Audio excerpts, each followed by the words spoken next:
तो आपको पता है कि फिजिक्स में जैसे कि सबसे बड़ा जो पोर्शन है हमारा वो है लाइट का, है ना। रिफ्रैक्शन और स्पेक्ट्रम दोनों ही चैप्टर आ रहे हैं आपके, तो हम लोग उसको एक साथ करेंगे, ठीक है। और सबसे पहले हम लोग आज रिफ्रैक्शन देख लेते हैं। आवाज़ सबको आ रही है, क्लियर है? ठीक है। तो सबसे पहला क्वेश्चन है, when a beam of light strikes a glass slab, a part of it क्या होगा? ग्लास स्लैब पे टकराएगी तो तीन ही चीजें हो सकती हैं, ठीक है। हाँ ठीक है, तीनों चीजें हो सकती है ना। क्या? सबसे पहली चीज रिफ्लेक्ट हो सकती है, दूसरा क्या हो सकता है? रिफ्रैक्ट हो सकता है, जिसको हम ट्रांसमिट भी बोल देते हैं, ठीक है। और क्या होगा? एब्जॉर्प्शन भी हो सकता है, हाँ एब्जॉर्ब भी हो सकती है, तो तीनों चीजें हो सकती हैं। एब्जॉर्प्शन किस बेसिस पर टेक प्लेस करता है?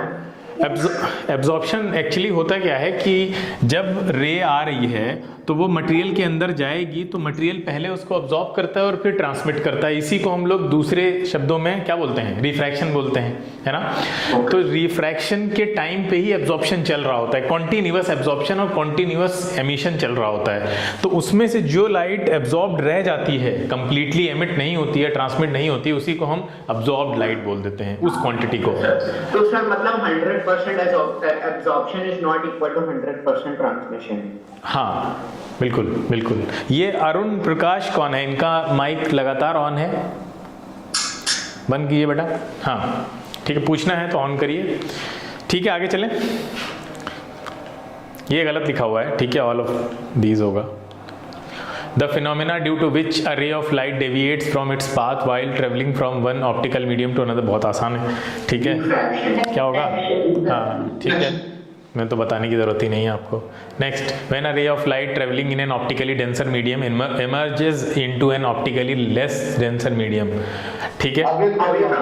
तो क्या होना है? अवे फ्रॉम द नॉर्मल जाएगी ना, तो उसकी स्पीड बढ़ जाएगी, ठीक है।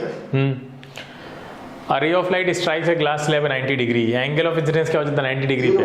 हाँ ठीक है, हाँ ठीक है, ठीक है। आगे चलते हैं। हो सकता है कुछ गलत लगे हो। नहीं, कुछ आंसर नहीं, हाँ बिल्कुल बिल्कुल, कुछ आंसर्स गड़बड़ लग गए हैं, तो कोई दिक्कत नहीं है, हमें पता है क्या होगा, 0 होगा। Two medium A and B have same refractive index. A ray of light while traveling from medium A to medium B will suffer same refractive index. देखो सेम रिफ्रैक्टिव इंडेक्स है तो क्या होगा?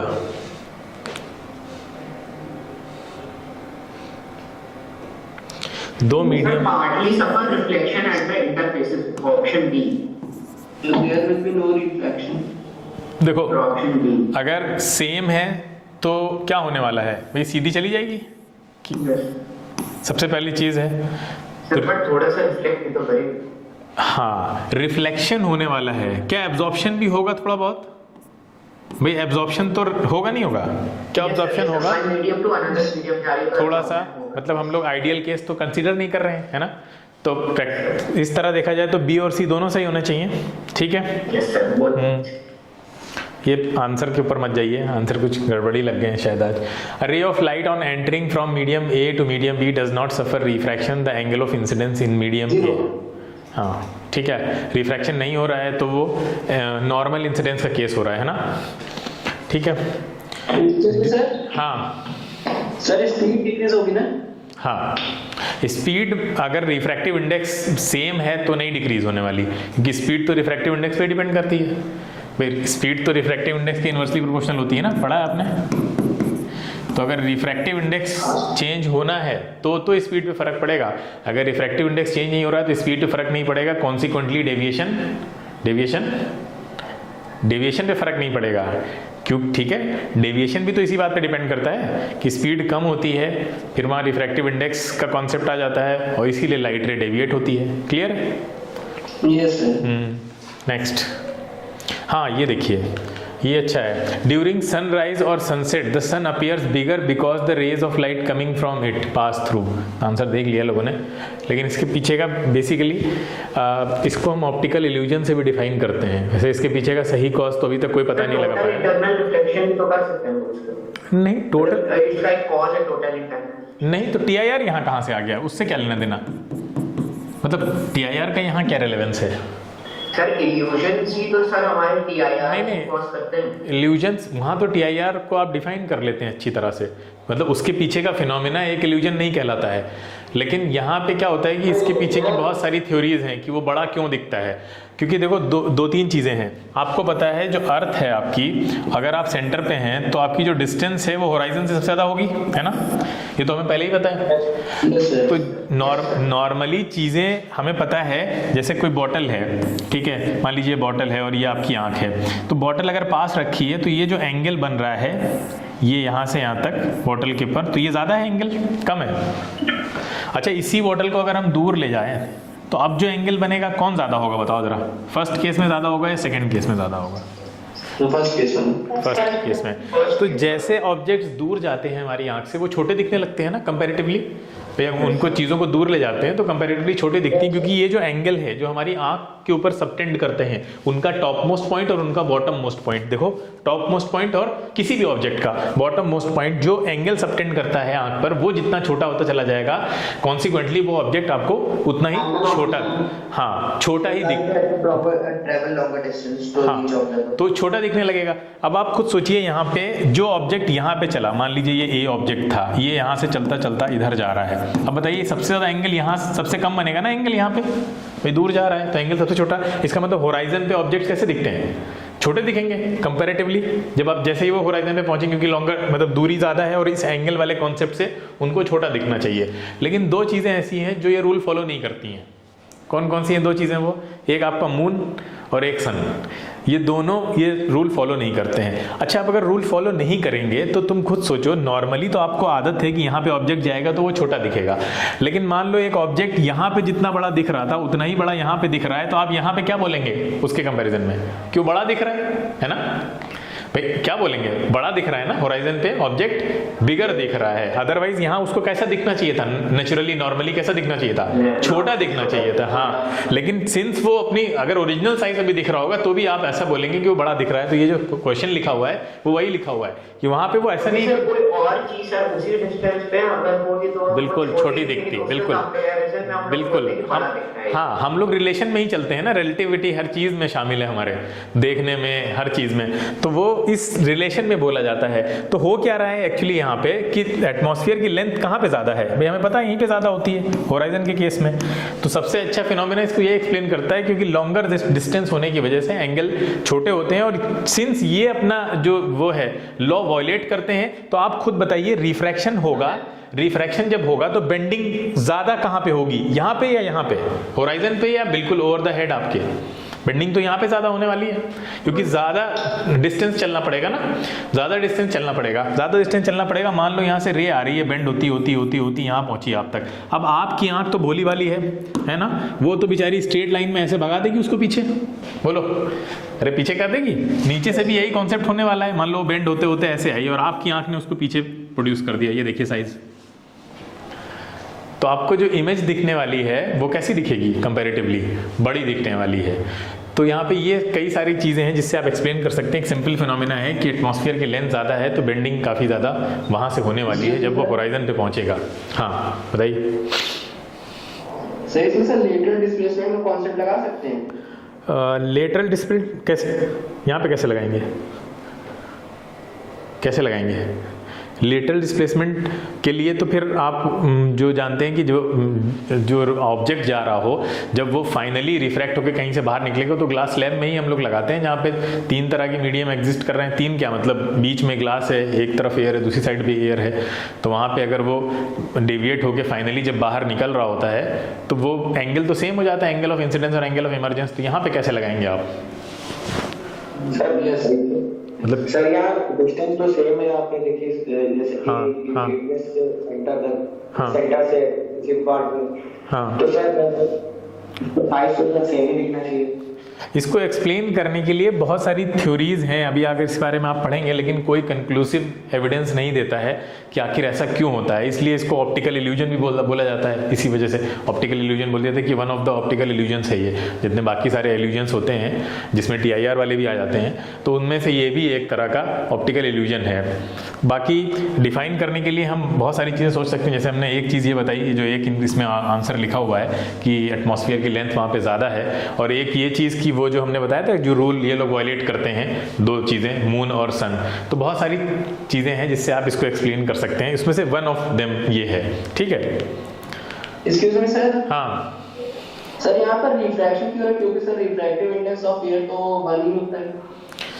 अच्छा चलिए, रिफ्रैक्टिव इंडेक्स ऑफ एयर है, लेकिन air की डेंसिटी वेरी करती है ना एटमॉस्फेयर में। एटमॉस्फेयर में बहुत सारी देखो यहाँ से सुनो, हाँ ऐसे समझो तो बॉक्सेस बनाए हमने।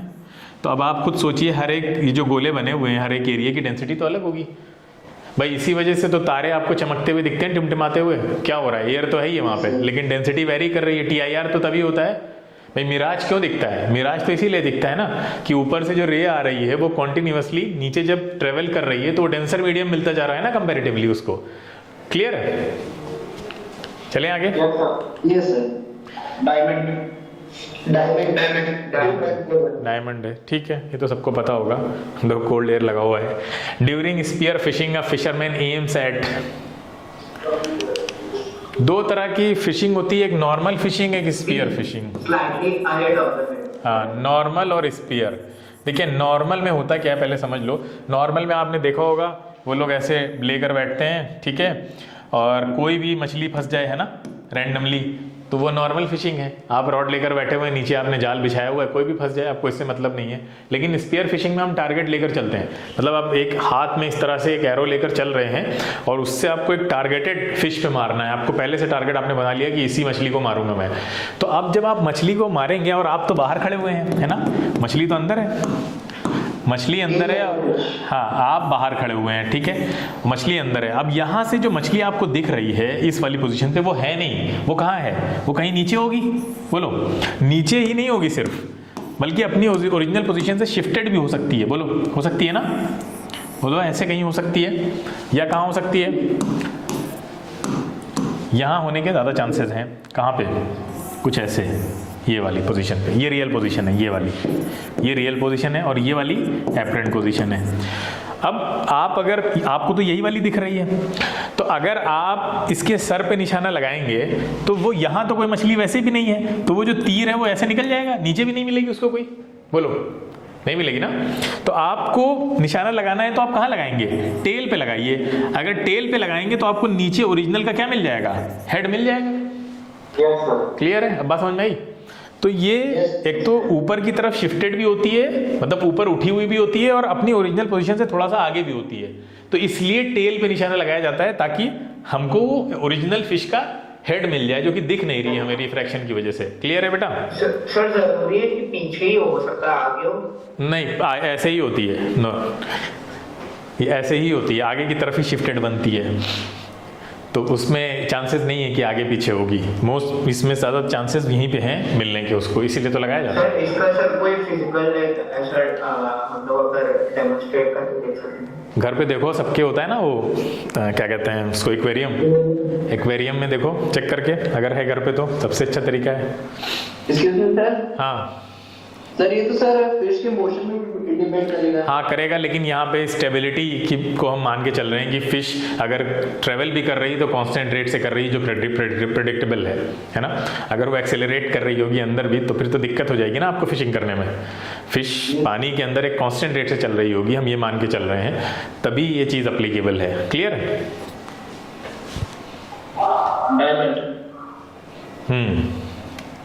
ये तो आसान है। ऑप्टिकल मीडियम में एंटर कर रही है, वेवलेंथ वेलोसिटी चेंज होने वाली है। Material in which the wavelength velocity decrease, maximum सबसे कम किस में हो जाएंगे? जिसमें वेलोसिटी सबसे कम हो जाए, जिसमें रिफ्रैक्टिव इंडेक्स सबसे ज़्यादा हो। किस में होती है सबसे ज़्यादा? डायमंड में सबसे ज़्यादा होगा। हाँ ठीक है। A thick glass slab with a silvered side forms multiple images on account of, ये आपके सिलेबस मतलब बुक में है।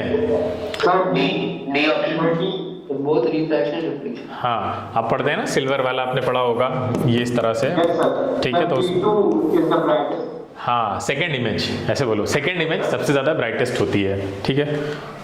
आगे चलते हैं। The velocity of light air में सबको पता है, ग्लास में भी पता है, रिफ्रैक्टिव इंडेक्स कितना हो जाएगा। 1.5। हाँ, ये डायरेक्ट, हाँ डायरेक्ट भी याद रखो इसको 1.5। अदरवाइज अगर आपसे पूछ रहा था रिफ्रैक्टिव इंडेक्स ऑफ ग्लास, तो ग्लास का किस रेस्पेक्ट में पूछ रहा है, एयर के रेस्पेक्ट में। तो इसमें वेलोसिटी के फॉर्मूले में हमेशा ये वाली एयर वाली ऊपर होगी और ग्लास वाली नीचे होगी। अच्छा, यही फॉर्मूले में समझो अगर मान लो रिफ्रैक्टिव इंडेक्स लिखना होता दोनों का, तो आप कैसे लिखते हैं? हाँ, वो उल्टा हो जाएगा, ठीक है। तो ये mu G upon mu A हो जाएगा, बिल्कुल। Next, velocity of light air में दिए, calculate the velocity of light in diamond. Refractive index 2.5 होता है डायमंड का। बहुत आसान है। 1.2 into 10 to the power 8। 1.2 into 10 to the power 8 सबका आ गया। देखिए, रिफ्रैक्टिव इंडेक्स 2.5 है और वेलोसिटी ऑफ लाइट यहाँ लिखेंगे हम, सिंपल सा, ये आ जाएगा आपका डायमंड VD, सही है। तो ये 3 ये हो जाएगा आपका इस तरह से कुछ, तो निकाल लीजिए कितना आंसर आ रहा है। हाँ, 1 पॉइंट समथिंग ही आएगा, एक ही ऑप्शन है 1 पॉइंट। हाँ, तो 100 की जरूरत नहीं है, 30/25 है तो ऑलमोस्ट 1 पॉइंट कुछ आएगा। हाँ हाँ हाँ, ठीक है, ठीक है, बिल्कुल। Angle of refraction in a glass block of refractive index 1.5 is 19 degree. आसान है, कोई क्वेश्चन में भी, ऑप्शन में भी उन्होंने सब साइन 19 पहले ही दे रखा है। भाई साइन क्या होता है? Sine of angle of incidence upon sine of, equal to क्या होता है? म्यू, है ना। ऑप्शन ए, ठीक है। Coin placed at a depth of 15 centimetre in a beaker containing water, the refractive index of water is 4/3। तेज निकालिए बात। अच्छा अच्छा, ठीक है, ये तो पता है ना स्नेल्स लॉ। Yes sir. हाँ, ठीक है। अब पूछ रहा है calculate the angle of incidence, तो एंगल ऑफ इंसिडेंस पूछ रहा है हमसे। 1.5 रिफ्रैक्टिव, ये जो आपको 1.5 रिफ्रैक्टिव इंडेक्स दिया उसके साथ साथ में ये क्या दे रखा है? Clear, 19 degree. हाँ, यस सर, यस। चलिए बताइए। 3.75 15 है, 4/3 ये दिया हुआ है। सबका आ गया, करवाएं? अरे सिंपल फॉर्मूला लगेगा इसमें, RD अपॉन AD। बस इसको लगाइए, आंसर आ जाएगा। 3.75 बिल्कुल सही है। आगे चलते हैं। तो यहाँ शिफ्ट पूछा है। क्या पूछा है? तो शिफ्ट, हाँ शिफ्ट पूछा है, सही बात है। ये शिफ्ट पूछा है तो RD माइनस AD करिए। क्लियर है? Yes. Find the actual depth of water. Apparent depth दे रखी है, रिफ्रैक्टिव इंडेक्स दे रखा है, एक्चुअल डेप्थ पूछ रहा है, मल्टीप्लाई कर दो सीधे उठा के। मल्टीप्लाई करना रहेगा। 3.325। सही है। नेक्स्ट, चलिए यहाँ तो मुझे लग रहा है शिफ्ट दे दिया है ना। एक्चुअल डेप्थ पूछ रहा है 320। सबका आ गया। अगर किसी को दिक्कत हो रही है तो बोल दे कि तभी लगवाएंगे, अदरवाइज हम ज़्यादा से ज़्यादा क्वेश्चन कवर करने की कोशिश करेंगे, तो अननेसेसरी क्वेश्चंस पे टाइम वेस्ट नहीं करेंगे अगर आपको आता है। For total internal reflection to take place, अरे बहुत आसान है। हाँ हाँ, डेंसर टू रेयर, ठीक है। क्रिटिकल एंगल ग्लास का 42 है, करस्पॉन्डिंग एंगल ऑफ रिफ्रैक्शन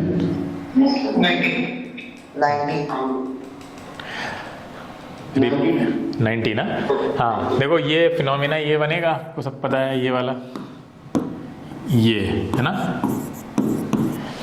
और ये आ रहा होगा यहाँ पे 42, ठीक है। इस फिनोमिना को कहते हैं grazing emergence.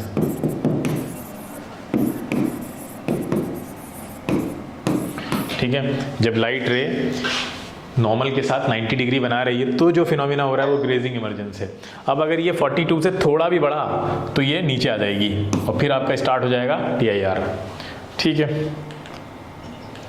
Next, the critical angle for a material X is 45 degree, the total internal reflection will take place if the angle of incidence in denser medium is, More than 45 but not 90. More than 45 but not 90। देखो less than तो नहीं, ये तो गड़बड़ है, ठीक है। हमने आपको बताया था कि भी बढ़ेगा उससे 45 से उधर पीछे वाले क्वेश्चन में, तो 45 से ज़्यादा ही होना चाहिए, ये भी नहीं हो सकता, ठीक है। हाँ 90 से ज़्यादा होना चाहिए, हाँ 45 से ज़्यादा होना चाहिए, लेकिन 90 नहीं होना चाहिए। क्यों? 90 हो जाएगा तो क्या होने लगेगा, ये पीछे देगा, हाँ बिल्कुल, तो ऐसे ही चला जाएगा सीधे सीधे। Next, diamond sparkle more than the glass because they have smaller critical angle than the glass. हाँ, और ये लॉजिकल भी है, क्योंकि इस चमकने के लिए रिफ्लेक्शन होना ज़्यादा ज़रूरी है। जितना ज़्यादा रिफ्लेक्शन होगा उतना चमक आपको दिखेगी। तो जो TIR है उसको होने के लिए एंगल ऑफ इंसिडेंस को क्रिटिकल एंगल से ज़्यादा होना चाहिए। अब क्रिटिकल एंगल अगर बहुत बड़ा हो गया तो उसको अचीव होने में टाइम लगेगा, यानी वो बहुत ज़्यादा बार अचीव करना मुश्किल हो जाएगा। लेकिन अगर क्रिटिकल एंगल कम है तो वो जल्दी जल्दी अचीव हो जाएगा, है ना। तो जल्दी जल्दी अचीव हो जाएगा तो जल्दी जल्दी क्या मिलेगा आपको वहाँ पे, TIR मिलेगा। तो जितना ज़्यादा TIR होगा उतना ज़्यादा आपको चमक दिखेगी वहाँ पे, स्पार्कलिंग दिखेगी। क्लियर है? तो ऐसे याद रखिएगा। तो इसका मतलब ये हो गया कि जो म्यू है वो इन्वर्सली रिलेटेड है क्रिटिकल एंगल के, क्या ऐसा है? Yes sir. है ना। ये रिलेशन याद रखिए, जिसका रिफ्रैक्टिव इंडेक्स जितना ज़्यादा होगा जिस मटेरियल का, उसका क्रिटिकल एंगल उतना छोटा होगा। क्लियर है? हाँ सर हम लोग एक बात कहते हैं कि कोई भी हमारा रे ऑफ लाइट और मीडियम में टोटल रिफ्लेक्शन नहीं हो सकता, टोटल रिफ्रैक्शन नहीं हो सकता। तो सर टोटल इंटरनल रिफ्लेक्शन हमारा प्रैक्टिकली नहीं बनेगा। नहीं, क्यों नहीं वर्क कर सकता? TIR तो अलग चीज है, जो वो वाले सेंस में बात कही जाती है वो बिल्कुल अलग है। TIR उससे उस सेंस में रिलेटेड थोड़ी ना है भाई। TIR तो एक फिनोमिना के रूप में हमारे सामने आ रहा है जब हम एंगल ऑफ इंसिडेंस को डेंसर टू रेयर जाते हुए 1 डिग्री से ज्यादा बढ़ाते चले जा रहे हैं, ठीक है भाई। हमें कई चीजें देखने को मिल रही हैं, ये तो ऑब्जर्व किया है हमने, क्रिएट थोड़ी ना किया है। 2 चीजें होती हैं, एक है कि इसको हम क्रिएट कर लें, एक है जिसको हम सिर्फ ऑब्जर्व कर रहे हैं। तो ये तो ऑब्जर्वेबल चीज है। देखो यहाँ पे ध्यान से, हम क्या कर रहे थे, हमने रे भेजी यहाँ से, ठीक है। वो नॉर्मली क्या हुई, अवे फ्रॉम द नॉर्मल चली गई, डेंसर टू रेयर की बात कर रहा हूँ मैं, ठीक है। देखो ध्यान से, अब हम यहाँ पे एक पर्टिकुलर कोई एंगल ऑफ इंसिडेंस हमने 30 ले रखा था, यहाँ पे उसका करस्पॉन्डिंगली 42 बना, ठीक है। क्लियर है? अब हम इसको और बढ़ाते जा रहे हैं। अब जब हम इसको बढ़ाते जा रहे थे तो हमने एक पॉइंट ऑफ टाइम पे देखा कि ये जो रे है ये इससे बिल्कुल ग्रेस करती हुई जा रही है ना। ये भी देखा हमने, यानी जब ये 90 बन रहा है तो ये सारे फिनोमिना हमारे सामने आ रहे थे। हमने क्या किया, हमने और बढ़ा दिया। मान लीजिए 45 पे था, हमने और बढ़ा दिया। अब और बढ़ा दिया तो ये एक नया फिनोमिना हमें देखने को मिलने लगा, ये देखिए। और इसका नाम हमने रख दिया क्या, TIR। अच्छा, नाम क्यों रखा TIR, कोई बताएगा? इसलिए रखा क्योंकि हम इससे हाँ नहीं वो तो ठीक है, हमने इससे पहले एक फिनोमिना देख रखा था। रिफ्लेक्शन तो हम पहले भी जानते थे, कि इससे पहले हम रिफ्लेक्शन नहीं जानते थे। हाँ इस रिफ्लेक्शन एब्जॉर्प्शन नहीं है, इसका भी पता कैसे चला? क्योंकि दोनों तरह के, मान लीजिए 2 ऑब्जेक्ट्स हैं, एक को नॉर्मली रिफ्लेक्ट कराया जा रहा है, एक को TIR कराया जा रहा है। तो जो इंटेंसिटी थी इमेज जो बन रही थी उसकी इंटेंसिटी यहाँ पे बहुत ज्यादा थी। तो यहाँ पे इंटेंसिटी ज्यादा है, इसका मतलब हमें क्या पता चला कि यार जितना यहाँ पे रे रिफ्लेक्ट कर रही है उससे ज्यादा यहाँ पे कर रही है, तभी तो इंटेंस बन रही है इमेज। इमेज इंटेंस बन रही थी यहाँ पे, तो इंटेंसिटी यहाँ पे ज्यादा थी। तो इसलिए हमने रखा कि यहाँ पे जो रिफ्लेक्शन हो रहा है वो कंप्लीट रिफ्लेक्शन हो रहा है, इसीलिए इंटेंसिटी उसकी कहीं ना कहीं ज्यादा है। तो ये ऑब्जर्वेबल फिनोमिना था। क्लियर है बात? टोटल इंटरनल रिफ्लेक्शन में सर रे का थोड़ा सा भी पार्ट भी हमारा दूसरा मीडियम में नहीं जाएगा। उसका रीजन है, उसका रीजन यही एंगल वाली जो शिफ्टिंग हो रही है यहाँ पे। भाई आप ये देखते चले आ रहे हैं ना कि जब आपने एंगल को इतना, अब यहाँ पे 90 बना रहा है, अब 90 बना रहा है तो अब वापस से थोड़ी ना उधर चला जाएगा। अब उसका जो प्रोसेस है आने की, वो अप्रोच नीचे की तरफ है ना, तो आप इधर ऊपर बढ़ा रहे हैं तो उधर से वो नीचे आ रहा है, ठीक है। इसी को फॉलो करता हुआ वो TIR करवाता चला जा रहा है। अब आप अगर इधर से और बढ़ाते चले जाइए तो ये फिनोमिना फिर से आपको रिफ्रैक्शन दिखने लग जाएगा। क्लियर है? बोलिए। सर तो ऑप्शन नहीं हो गया, थोड़ा बहुत होगा। क्या नहीं होगा सर? एब्जॉर्प्शन यहाँ पे कहाँ होगा, मतलब किस पॉइंट पे एब्जॉर्प्शन होने जा रहा है यहाँ पे? Sir point of intense. नहीं, एब्जॉर्प्शन नहीं होगा यहाँ पे, बिल्कुल भी नहीं होने वाला है एब्जॉर्प्शन, क्योंकि ये एक पर्टिकुलर एंगल पे ही अचीव होता है एक्चुअली TIR। आप कह सकते हैं कि जितने भी फिनोमेना हम देखते हैं, लाइट रे डेंसर टू रेयर जा रही है, ये रेयर टू डेंसर जा रही है, उसमें एक ऐसा पॉइंट आता है जहाँ पे एक पर्टिकुलर एंगल पे हमको ये फिनोमेना अचीव हो जाता है, जहाँ पे हमको टोटल रिफ्लेक्शन मिलने लगता है, यानी एब्जॉर्प्शन खत्म हो जाता है। तो वो इस एक पर्टिकुलर एंगल पे ही ऐसा होता है। बाकी आप इसको पूरा करते जाएंगे किसी भी एंगल के लिए, तो वहां पे आप ये नहीं कह सकते कि 100% कोई भी चीज हो रही है। तो एक पर्टिकुलर एंगल के ये क्यों बोलते हैं कि सर कभी भी तो पूरी तरीके से रिफ्लेक्ट या पूरी तरीके से रिफ्रैक्ट नहीं कर सकते? क्योंकि वहां एब्जॉर्प्शन बीच में रहता है ना, इसलिए बोलते हैं। और इमेज की इंटेंसिटी से पता लग जाता है ये सारी चीज़ें, मतलब ये थ्योरेटिकल नहीं है ना, प्रैक्टिकली किया गया, उसके बाद इसके सारे रिजल्ट्स लिखे गए हैं। भाई जैसे angle of incidence equal to angle of reflection होता है, जैसे कि एक लॉ है, या स्नेल्स ने जो लॉ निकाला है, भाई स्नेल्स ने क्या बताया था कि अगर आप एंगल ऑफ इंसिडेंस को चेंज करिए तो उसी रेशियो में एंगल ऑफ रिफ्लेक्शन बदल जाएगा for a particular pair of media. अगर मीडियम को चेंज नहीं करते हैं तो क्या स्नेल्स को ड्रीम आया था, सपना देखा था स्नेल्स ने, या कोई इक्वेशन सॉल्व की थी इसके लिए? बताओ। नहीं, दोनों चीजें नहीं थी। क्या था? हाँ, एम्पेरिकल बोलते हैं उसको, मतलब ऐसा फिनोमेना, ऐसा फॉर्मूला जो आप अपने प्रैक्टिकल एक्सपेरिमेंट से निकालते हैं, उसको बोलते हैं एम्पेरिकल फॉर्मूला। तो वो एम्पेरिकली ये सारी चीजें की गई, यानी देखा जा रहा है, एक चीज होती हुई दिख रही है, ठीक है, प्रैक्टिकल उसके रिजल्ट्स मैच कर रहे हैं, तो फिर थ्योरी बनाई गई कि ऐसा होता है। क्यों होता है? क्योंकि हमने इस फिनोमेना को होते हुए देखा है। क्लियर है? तो इसको प्रैक्टिकल करके चीजें देखी गई, उसके बाद रिजल्ट्स निकाले गए हैं सारे। तो जो इंटेंसिटी, हाँ, अगर सर हम लोग एंगल बदलते हैं किसी भी रे का, तो सर हमारा एब्जॉर्प्शन रेट जितना रहता है वो उतना ही रहेगा, वो नहीं चेंज होगा। हाँ, ये बात सही है, क्योंकि एब्जॉर्प्शन रेट तो मीडियम पे डिपेंड करेगा, एंगल पे तो डिपेंड नहीं करेगा उस सेंस में, अगर आप देखते हैं। ठीक है, हाँ, तो वो तो एंगल पे तो डिपेंड नहीं करने वाला है किसी भी तरह से, वो मेनली डिपेंड करेगा मीडियम पे। दोनों मीडियम अगर चेंज नहीं हो रहे हैं लार्जली, ठीक है। अब यहाँ पे हो सकता है मे बी फ्यूचर में कोई ऐसी स्टडी आ जाए, क्योंकि आपको पता है कि लाइट का जो कॉन्सेप्ट है वो इतना वेग रहा है कि लाइट के बारे में पहले से अब तक क्या कहा जाता रहा है और कितने चेंजेस आए हैं लाइट के बारे में। क्वांटम थ्योरी ऑफ लाइट अपने आप में बहुत बड़ा कॉन्सेप्ट है जो काफ़ी सारी चीज़ों को निगेट कर देता है कि लाइट जो है वो रे है ही नहीं, ठीक है, वो वेव भी नहीं है, वो डुअलिटी है। तो बहुत सारी चीज़ें बोलता है। तो हो सकता है जैसे तुम लोग जो चीज़ पे आर्ग्यू कर रहे हो उस पे हो सकता है फ्यूचर में स्टडीज हों और वो बताएं कि हाँ यहाँ पे TIR में भी लॉस होता है, TIR में भी एब्जॉर्प्शन हो जाता है। तो ये भी पॉसिबल है, मतलब ये भी आप ओपन माइंड के साथ लेकर चलिए बिल्कुल भी। ठीक है, फिजिक्स में जितना तेज़ी से चीज़ें जो है चेंज हो रही हैं, जितना डायनेमिक सब्जेक्ट है ये, फ्यूचर में बहुत सारी चीज़ें हो सकता है ऐसे पता चले हाँ कि ऐसा भी हो रहा है। ठीक है बेटा, आगे चलते हैं। Small air bubbles rising up अ fresh fish tank appear silver. ये तो बहुत आसान है। जब कभी भी आप देख रहे हैं कोई चमक की बात कर रहे हैं किसी भी तरह की, तो हमने बताया था, हाँ बिल्कुल, चमक, हाँ चमक सिर्फ वहीं से हो सकती है और वही रीज़न है उसका।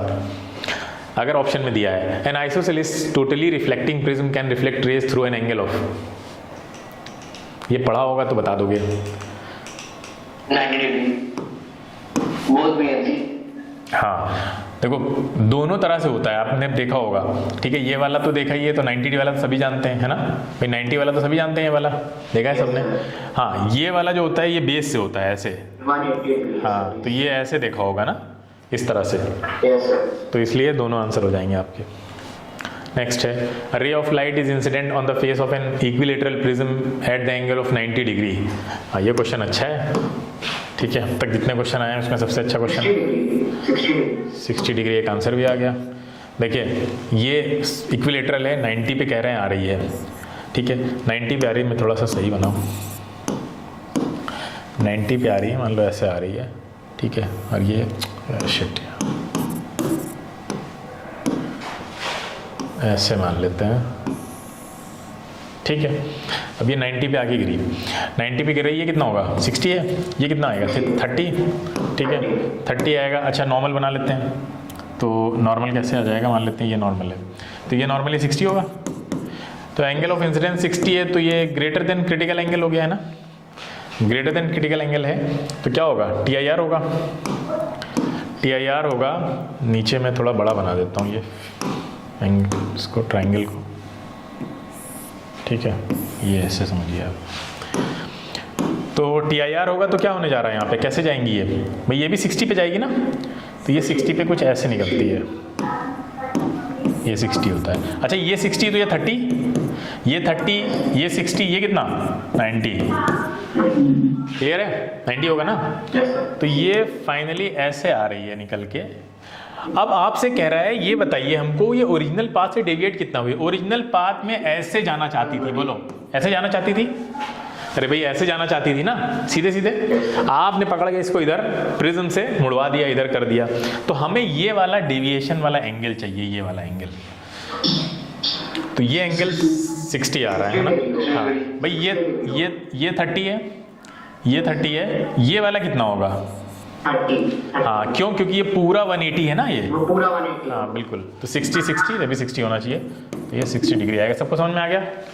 सर इस लाइन में सेंटेंस में principal section of prism of from isosceles triangle, sir इसमें प्रिंसिपल सेक्शन क्या होता है? कहाँ लिखा है सर बुक में लिखा था। ये, इस क्वेश्चन में तो ऐसा कुछ नहीं है सर बुक में लिखा था, बुक में। तो ये आइसोसेलेस कहाँ है, ये तो इक्विलेटरल है। सर एक क्वेश्चन ऐसे बुक में एक लाइन लिखी है, उसको मेरी समझ नहीं आ रहा।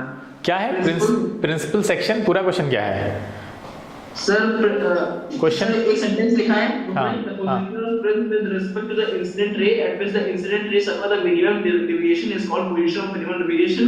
तुम And thus the position of minimum deviation the reflected ray inside the prism is parallel to the base if the prism is equilateral or principal section of the prism form an isosceles triangle. Sir principal section क्या है? आप इस question का photo खींचेगा और मुझे personally WhatsApp पे भेजना, देखते हैं क्या कह रहा है उसमें, ठीक है। ये समझ में आ गया सबको?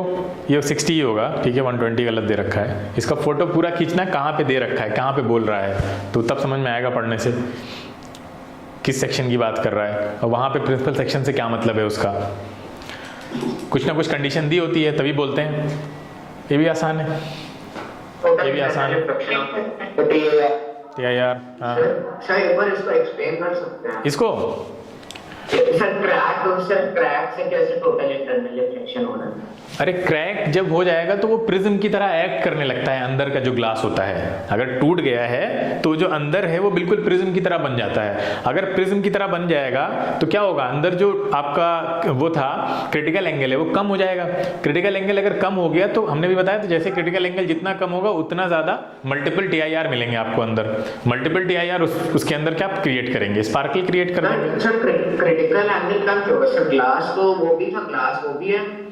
नहीं तो ग्लास है लेकिन अरेंजमेंट अलग हो जाता है ना, अंदर बाहर प्लेन ग्लास है, देखो यहाँ पे ध्यान से, ये है प्लेन ग्लास।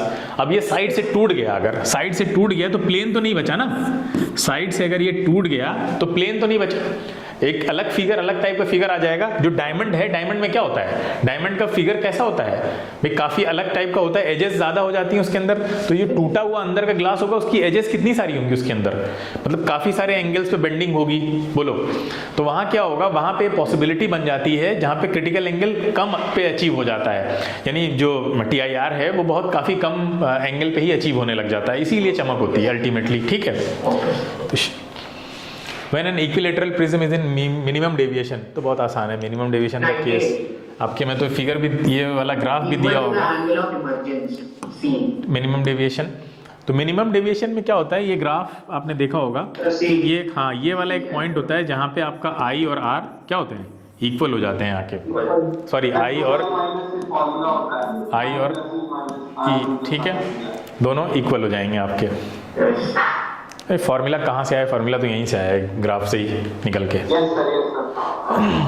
अब प्रिज्म हैज, बहुत आसान है, देखिए प्रिज्म आप बना भी लीजिए, दिक्कत नहीं है। देखिए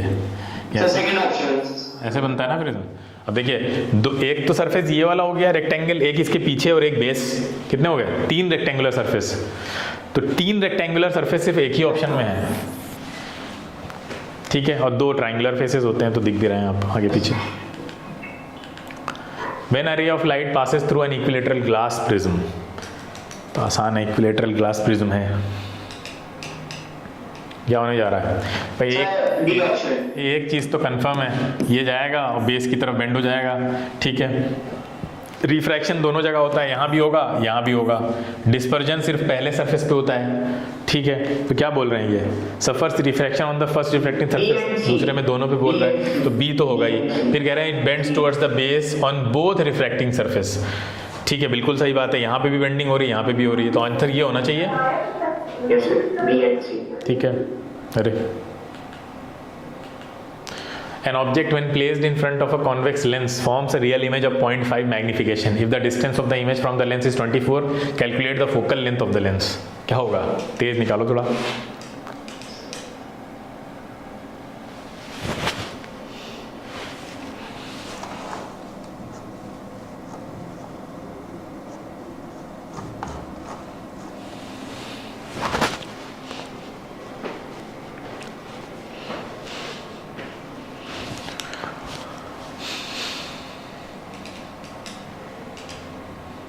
ऑप्शन पे मत जाना, हो सकता है ऑप्शन गड़बड़ भी दिया हूँ. मुझे देख कर तो यही लग रहा है कि ऑप्शन गड़बड़ है. ऑप्शन इसलिए गड़बड़ है क्योंकि 48 सेंटीमीटर आ रहा है फोकल लेंथ. हाँ, एक चीज देखो, कॉमन सेंस इतना देखिए. आप सबने इमेजेस फॉर्म तो पढ़ी है, लेंस जो इमेज बनाता है सारी.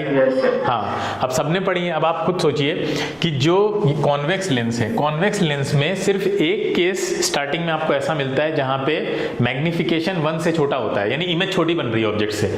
मैग्निफिकेशन 1 से छोटा है ना, यानी इमेज छोटी बन रही है. अच्छा, इमेज छोटी कब बनती है? पहला ही केस होता है बियॉन्ड सी वाला. अरे बियॉन्ड 2f वाला. Yes sir. बियॉन्ड 2. देखो ध्यान से, अब यहाँ पे कॉमन सेंस कितना काम आएगा. जो हमारा 2f है इसके बीच में. हाँ बेटा, एक मिनट मैं बता रहा हूँ. F1 F2 मान लो.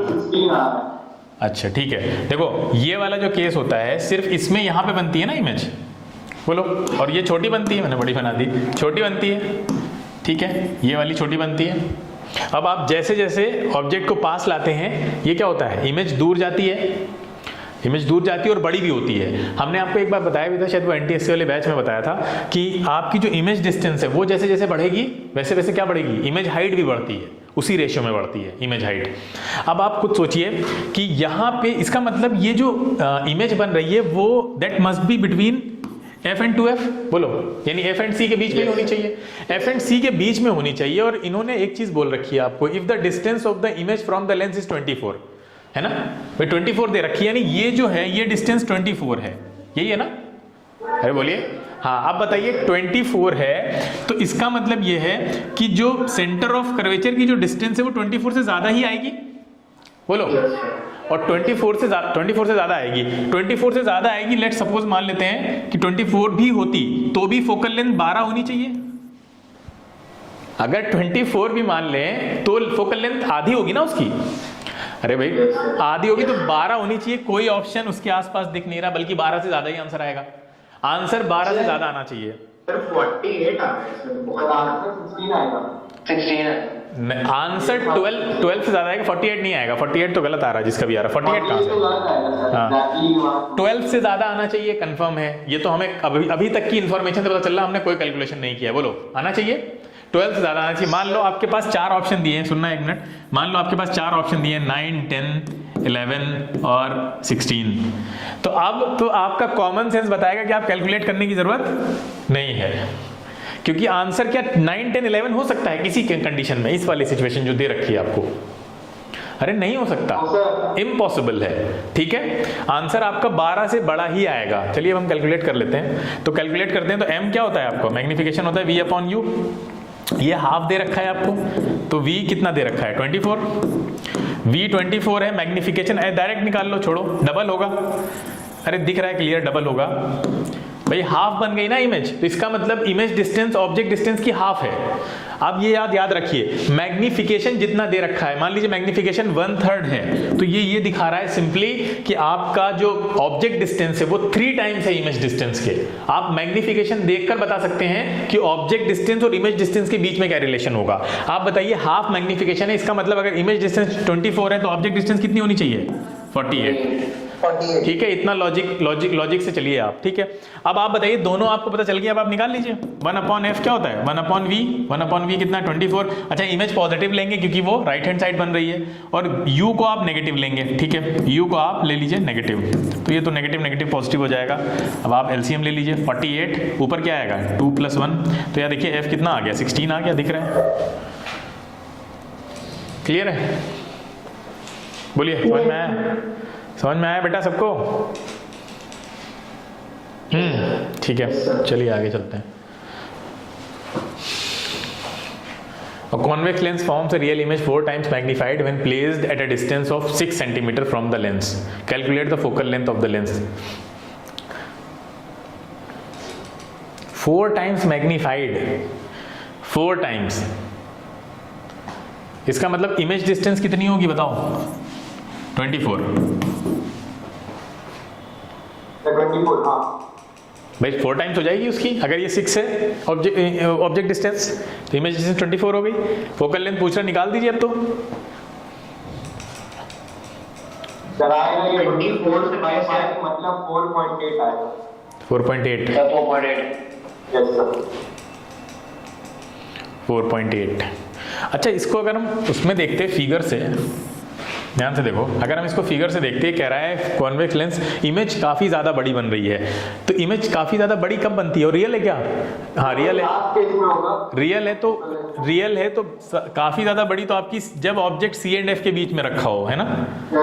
सी एंड एफ के बीच में ऑब्जेक्ट रखा हो तो इमेज आपकी बियॉन्ड सी चली जाती है. बोलो. बियॉन्ड सी जाके यहाँ कहीं बन रही होगी ऐसे. अच्छा, बियॉन्ड सी चली गई. पूछ क्या रहे हैं? फोकल लेंथ पूछ रहे हैं. तो अगर ये 24 है, मान लेते हैं इतना दूर रखा हुआ है, तो आपसे अब यहाँ पे आप गेसिंग बहुत मुश्किल है आपके लिए, तो आपको निकालना पड़ेगा क्योंकि यहाँ पे कुछ भी आंसर हो सकता है. हाँ ये है कि फोकल लेंथ 12 से छोटी आएगी, जो कि ऑप्शन इतने करीब करीब हैं, तो आप निकाल लीजिए.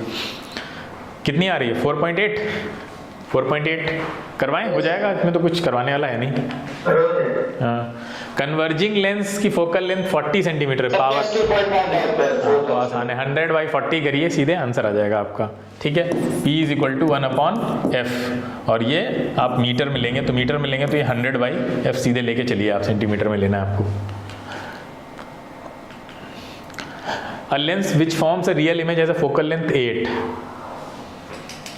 रियल इमेज है तो पॉजिटिव होगी. Option 12.5, option D. हाँ ठीक है. नेक्स्ट, कॉनकेव की नेगेटिव में आएगी पक्का, तो पॉजिटिव वाले काट दीजिए आप पहले. हाँ ठीक है. The point on the principal axis of a convex lens such that rays of light starting from it on passing through the lens move parallel to the principal axis.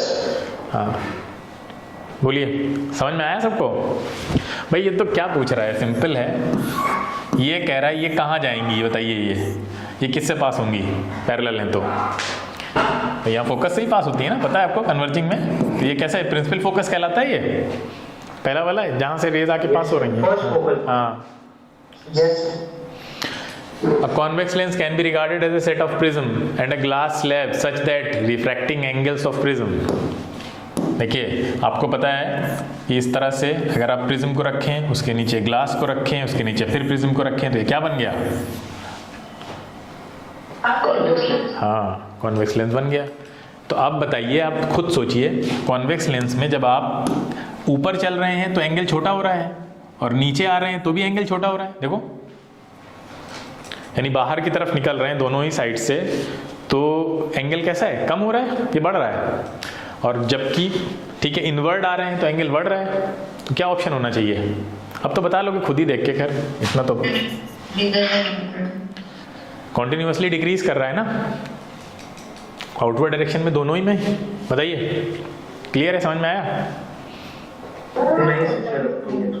नहीं समझ में आया? अच्छा ये समझ में आया, ये प्रिज्म और ग्लास स्लैब से मिलकर बना होता है. अरे कॉन्वेक्स लेंस जो होता है वो कैसे बनता है एक्चुअली? ये क्या है? ये वाला ऊपर वाला हिस्सा प्रिज्म की तरह ही तो एक्ट करता है. देखो ये देखो, बिल्कुल वैसे. और नीचे वाला हिस्सा एक इन्वर्टेड प्रिज्म हो गया. ठीक है. और बीच वाला क्या है? ये सब एक पट्टी ग्लास स्ट्रिप्स हैं. ऐसे देखिए आप. तो अब आपसे क्या, आप देखिए यहाँ पे ऑप्शन कह रहा है कॉन्टिन्यूसली डिक्रीज क्या? Refracting angle. रिफ्रैक्टिंग एंगल अगर आप देखते हैं तो रिफ्रैक्टिंग एंगल जब आप आउटवर्ड बाहर की तरफ जा रहे हैं तो वो डिक्रीज करता हुआ दिख रहा है, इंक्रीज करता हुआ दिख रहा है. Continuously decrease in outward direction. अगला कह रहा है continuously increase in outward direction. Remain same in outward direction. Same कहाँ रह रहा है? सेम फिगर तो ये है ही नहीं. ऊपर की तरफ एजेस में बन रहा है, नीचे भी. भाई स्ट्रीम लाइन फिगर है ना ये तो एंगल आप आउटवर्ड डायरेक्शन में बाहर की तरफ जब भी निकलेंगे तो एंगल कैसा निकले आपको दिखेगा? घटता हुआ दिख रहा है ना, रिफ्लेक्टिंग एंगल जितना भी है. शेप ही उसका ऐसा दिखा रहा है आपको. तो ये तो बिल्कुल लॉजिकल सा क्वेश्चन है, कॉमन सेंस से आप बता देंगे अगर आपको ये पता है कि हाँ ये ऐसे ऐसे बन जाता है. Lens forms an inverted image of an object equal to its own size. अरे बहुत आसान क्वेश्चन। 2f1 ठीक है। Next, convex lens will form a virtual erect and enlarged image when object is virtual erect. सिर्फ हाँ, F1 and optical centre, बिल्कुल सही। ठीक है, आपको पता है ऑब्जेक्ट F1 पे होगा तब तो इन्फिनिटी पे चली जाएगी। ठीक है, तो यहाँ पे कहीं होगी ना, तो ये इधर बनाएगा आपकी वर्चुअल इमेज और बड़ी होगी। A concave lens always forms concave lens. How does the light should enter the glass to produce a large amount of bending?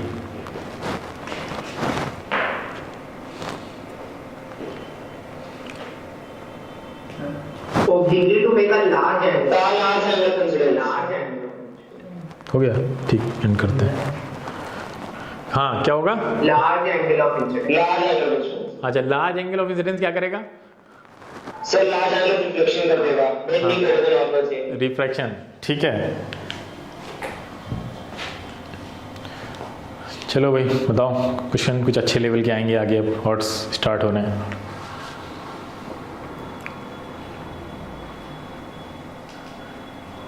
X की वैल्यू पूछ रहा है ये वाली, ये दिख रहा है ना, ये पूछ रहा है।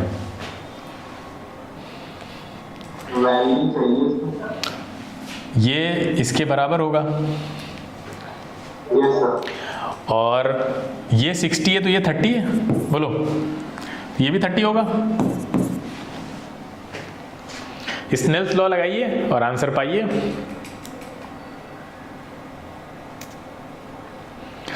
स्नेल्स लॉ लगाइए, अब तो आ जाना चाहिए था अब तक। इस साइन यहाँ कितना है, sine I upon sine R से निकाल लेंगे आप तो आराम से।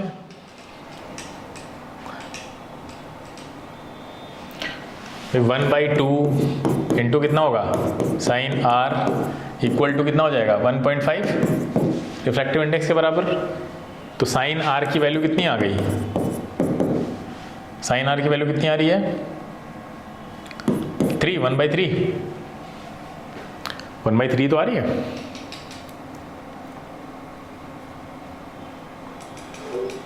साइन आर यहाँ पे एंगल ऑफ इंसिडेंस हमारे 50 डिग्री कैसे है? 60 कहाँ से हो जाएगा, नॉर्मल से बनता है बेटा, 60 सरफेस से बन रहा है, ये इक्वल होता है ना एंगल ऑफ इंसिडेंस और angle of emergence. Yes sir. Glass slab में याद करो। 48.5। तो अब 1/3 आ रहा है, तो 1/2 पे 30 होता है, तो 30 से तो बड़ा ही आंसर होगा, ये तो हो नहीं सकते। अब ये तीनों पॉसिबल हैं, क्या हो सकता है? सर 45 पे 1/√2 होता है तो 48.5। हाँ, तो लॉजिकली ये आंसर होना चाहिए, सही कह रहा है। ठीक है, ये तो गड़बड़ी लगे हुए हैं अभी तक। चलिए हाँ सर पिछले वाले में शायद वही होगा सर, क्योंकि एयर टू ग्लास जा रहा है तो इंसिडेंस से कमी होगा रिफ्रैक्टिव एंगल, क्योंकि सर ग्लास में जाके वो टुवर्ड्स नॉर्मल आ जाता है तो 30 से तो कमी बनेगा ना, एक और 30 सेकंड। से कम बनेगा इसलिए वो। हाँ तो क्या दिक्कत है? सर एयर टू ग्लास जा रहा है तो रिफ्रैक्शन एंगल इंसिडेंस एंगल से कम होगा। हाँ। तो 30 से तो कम ही होगा। हाँ। और पैरेलल है, इक्वल है, तो 90% सही है फिर इस हिसाब से। हाँ, ये बात सही कह रहा है कि अगर ये 30 है तो ये तो 30 से कम बनना चाहिए। अब कैसे 45? हाँ, ये बात सही है उसकी, बिल्कुल सही है। तो फिर आंसर हमारा 1/3 अगर यहाँ आ रहा है, तब तो आंसर हमें 48.5 या जो भी कुछ आ रहा है वो ज़्यादा ही आएगा 30 से। क्लियर है ना, ज़्यादा ही आएगा, कंफर्म है। तो क्या गड़बड़ हुई है हमसे? सर साइन है ना, साइन आर की वैल्यू 1.5 दे रखी है, शायद म्यू की नहीं दे रखी है। किसकी? वही तो म्यू होता है। तो बात तो वही है, उसको म्यू बोलो चाहे वो डायरेक्ट वैल्यू ले लो। होता है। हमसे और कहाँ गलती हुई है?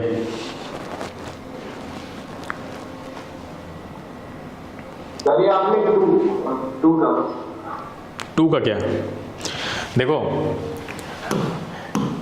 हम जैसे क्वेश्चन में दिया है वैसे लगाएं तो क्या होगा, देखो ध्यान से। एक चीज़ और कर सकते हैं, हम उसको छोड़ देते हैं 30 को, हम नीचे लगाते हैं। अगर हम नीचे लगाते हैं तो क्या होने वाला है बताइए? बात वही है, फिर भी वही आएगा। आप नीचे लगा लीजिए, क्योंकि यहाँ पे ये डेंसर मीडियम है ना, तो ये रेयर मीडियम है, बात वही आएगी, फिर भी वैसे ही लगेगा। तो आंसर तो 30 से छोटा आना चाहिए, बात तो सही है ये। ये 30 से बड़ा हमारा क्यों आ रहा है?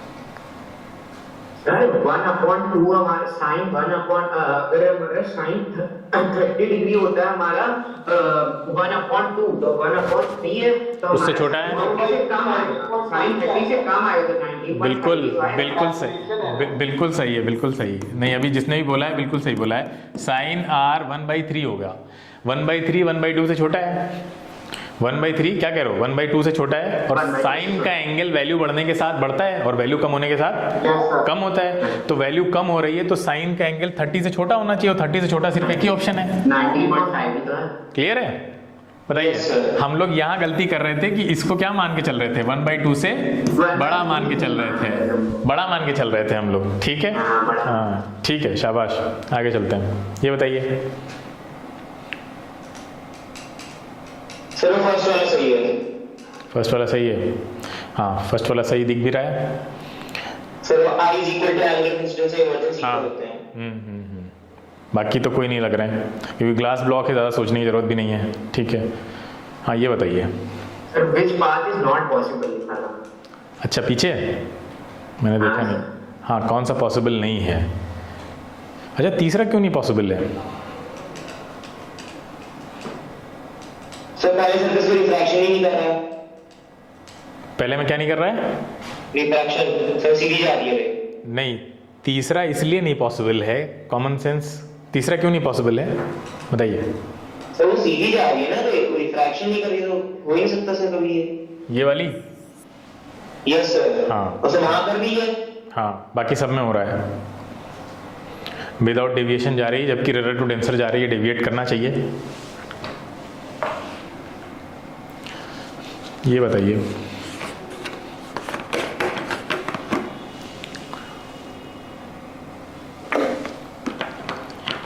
इसमें दो ऑप्शन तो एक जैसे। सी और ए तो बिल्कुल निगेट हो जाने चाहिए। सी ऑप्शन कैसे पॉसिबल है? सर पार्शियल रिफ्रैक्शन और रिफ्लेक्शन। नहीं बेटा, सी ऑप्शन में एक ब्लंडर ये नहीं हो रहा है कि अगर आप नॉर्मल बनाते हैं तो डेंसर टू रेलर में टुवर्ड्स द नॉर्मल थोड़ी ना बेंड हो जाएगी। देखो, टुवर्ड्स द नॉर्मल जा रही है, तो ये तो पॉसिबल नहीं है। टुवर्ड्स द नॉर्मल पॉसिबल नहीं है, ए पॉसिबल नहीं है, वही चीज ए में भी हो रही है सिमिलरली। अब बी डी होना चाहिए। हाँ। डी मैन्युअली को लग रहा है, वो है भी सही। पर बी भी तो हो सकता है। हाँ, वही मैं कह रहा था कि दो ऑप्शन कंफ्यूजिंग लग रहे हैं, कि दोनों सिमिलर ही सिमिलर लग रहे हैं ऑलमोस्ट। हाँ, डायग्रामेटिक में डी जाना चाहिए। सर डी में से लग रही है। कौन सा गलत है? हाँ सर, एंगल ऑफ इंसिडेंस और एंगल ऑफ रिफ्लेक्शन के इक्वल नहीं लग रहा है बी में। हाँ, बस बी में ये वाली जो गैपिंग दे रखी है ये गड़बड़ है थोड़ा सा, जबकि डी में ये चीज़ लग रही है कि सही है। ठीक है, चलिए। Absolute refractive index of some materials ABC दिया हुआ है आपको। पूछ क्या रहा है इसमें? ये भी तो बताना चाहिए था इनको। ये तो बताया नहीं, छोड़ते हैं। चलो अच्छा, ये बताओ, इसमें बताया कौन सा ग्राफ सही है? इसकी बेसिस पे बताना है। ये आपका मॉडल ग्राफ दिया हुआ है।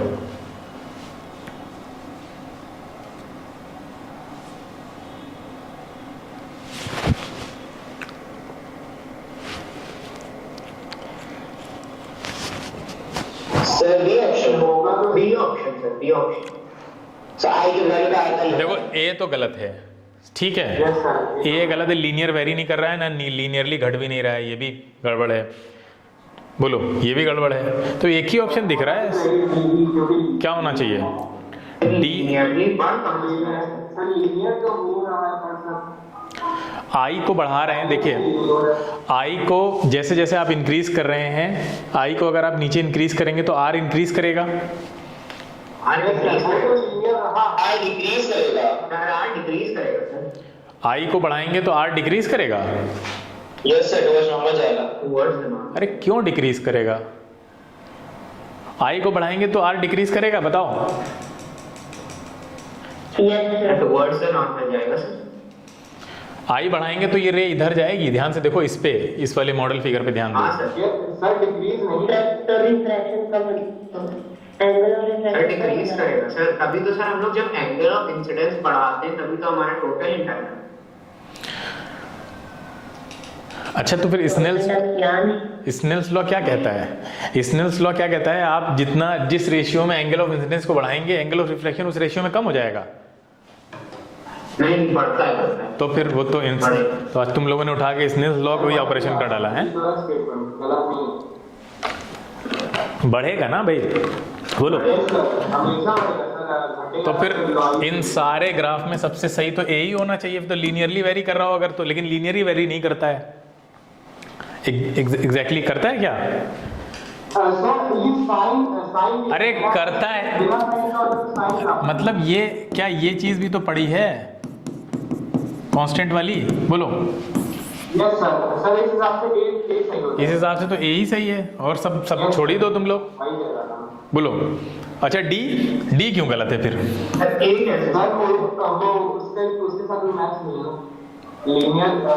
अच्छा, ए ऐसे सही है कि साइन आई और साइन आर के बीच का ग्राफ कांस्टेंट होगा, यही बोल रहे हैं ना ये दोनों की वैल्यूज में। तो यहाँ पे कांस्टेंट के लिए स्ट्रेट लाइन दे रखी है इन्होंने, ठीक है। जैसे तुमने पढ़ा होगा ना उसमें एसटी ग्राफ और वीटी ग्राफ में, तो वो कांस्टेंट लाइन हम लोगों ने पढ़ी हुई है ना वहाँ पे। तो वो ऐसी तो जाती है जब दो चीजें आपस में लीनियरली वेरी कर रही हों। जब दो चीजें लीनियरली वेरी कर रही होती हैं, इसका मतलब उनका रेशियो क्या रहता है? हमेशा कांस्टेंट रहता है। क्लियर है? तो वो कांस्टेंट, ये जो कांस्टेंट है वो उसका ग्राफिकल रिप्रेजेंटेशन तो ऐसे ही होगा ना। आप जैसे जैसे आई बढ़ाएंगे वैसे वैसे आर बढ़ जाएगा, इसका मतलब ये रिलेशन डिस्टर्ब नहीं होगा। तो ये ऑप्शन सबसे सही लग रहा है, लेकिन फिर इसमें क्या गलती है? ये भी तो लीनियर है पर स्लोप के साथ मैच नहीं करता ना भाई। अच्छा, यहाँ पे हाँ, तो क्या मैं वेरी नहीं क्या नहीं कर रहा? देखो, एंगल ऑफ इंसिडेंस ज्यादा होना चाहिए। किस ग्राफ में ज्यादा है, बस यही चेक करिए। साइन आर में सर हमारा जब हमारा 0.5 डिग्री है तो हमारा एंगल ऑफ इंसिडेंस कम है, तो सर वो गलत हो गया हमारा। हाँ, बस ये देखना है, हमारा एंगल ऑफ इंसिडेंस हमारा एंगल ऑफ रिफ्रैक्शन से ज्यादा होगा। बिल्कुल बिल्कुल। तो इन दोनों ग्राफ में बस यही डिफरेंशिएशन होगा, दोनों में डिफरेंस यही है कि किस में ज्यादा है दोनों से। ग्राफिकली अगर हम देख रहे हैं किसमें ज्यादा होगा, जिसमें ये स्लोप वाई एक्सिस के ज्यादा पास होगा, है ना भाई? आप लोग पढ़ते थे ना, याद करिए भाई। वाई एक्सिस के ज्यादा पास होगा तो ये थीटा ज्यादा होगा, थीटा ज्यादा होगा तो tan थीटा ज्यादा होगा, डी होगा। लीजिए भाई, डी होगा। साइन आई किस में ज्यादा है? अच्छा, डायरेक्टली प्रोपोर्शनल होती है साइन की value then angle. No sir यही होगा। सुनो ध्यान से, ये जो स्लोप है, ध्यान से सुनो, ये जो स्लोप है ये एक्स एक्सिस के साथ बना रहा है ना एंगल, बोलो थीटा। अच्छा, एक्स एक्सिस पे साइन आर दिया हुआ है और नीचे भी साइन आर दिया हुआ है, तो अगर थीटा ज्यादा है तो कौन सा एंगल ज्यादा हुआ? आर ज्यादा हुआ, यानी साइन आर ज्यादा हुआ। थीटा ज्यादा है तो साइन आर ज्यादा हुआ ना, यानी एंगल ऑफ रिफ्रैक्शन ज्यादा हुआ। सिंपल सी बात है, एंगल ऑफ रिफ्रैक्शन ज्यादा है, इसका मतलब पहले वाले में एंगल ऑफ रिफ्रैक्शन ज्यादा है दूसरे के कंपैरिजन में, जबकि हमसे ये क्या बता रहा है? एंगल ऑफ इंसिडेंस ज्यादा होना चाहिए रिफ्रैक्शन से। अब बताइए। बट वो एंगल हम लोग देखेंगे कि वैल्यू देखेंगे, क्योंकि हमारी साइन आई की वैल्यू दी हुई है वहां पर 0.5। वैल्यू इस स्लोप से डिफाइन होगी। ये स्लोप कहां जा रहा है? स्लोप से ही तो पता करेंगे ना ग्राफ के बारे में। ग्राफ के बारे में हमें कौन बताएगा? स्लोप कहां जा रहा है बताइए। यहाँ पे दोनों में स्लोप क्यों दे रखा है? हम लोग अज्यूम कर ले कि 0.5 हमारी एक वैल्यू है साइन। ठीक है, ठीक है। तो हमारी साइन आई की वैल्यू आ रही है 0.5 से कम, जिसका कि मतलब हो गया कि हमारा एंगल ऑफ इंसिडेंस हमारा एंगल ऑफ रिफ्रैक्शन से कम हो गया। चलिए बना लेते हैं। यहाँ पे देखिए, यहाँ पे 0.5 पे आपको साइन आई की वैल्यू 1 मिल रही है, ठीक। यहाँ पे कितनी मिल रही है 0.5 पे? 0.5 से कम मिल रही है। बोलो, क्लियर है? जब साइन आर 0.5 है तो साइन आई 0.5 से कम है, और जब साइन आर 0.5 है तो साइन आई 1 के बराबर जा रहा है। ठीक है, क्लियर है? ये बहुत सिंप्लीफाइड है, ऐसे समझ लीजिए। तो कौन सा सही होने वाला है? कितने क्वेश्चन हो गए हमारे? 45 पे आ गए। चलिए लास्ट एक और कर लेते हैं। क्वेश्चन तो बहुत हैं इसमें, टाइम हो गया होगा। 41 हो गया। In case of refractive index of light through a glass slab, ठीक है, रिफ्रैक्शन होगा, refraction of light through a glass slab, angle of incidence equal to angle of emergence. तो पहला तो सही है, गलत है? सही है। सही है। Second, glass slab cuboid made of glass in which refraction occurs twice from the corresponding parallel surface. तो ये तो बिल्कुल सही है, क्यूबॉइड होती है, पता है हमें, ठीक है, और दोनों दो सरफेसेस से होता है, तो फिर तो एक्सप्लेन भी कर रहा है ना ये, ठीक है, क्लियर है, हाँ, और है, हाँ और है। चलिए बाकी बचे हुए हम लोग नेक्स्ट टर्न पे करेंगे।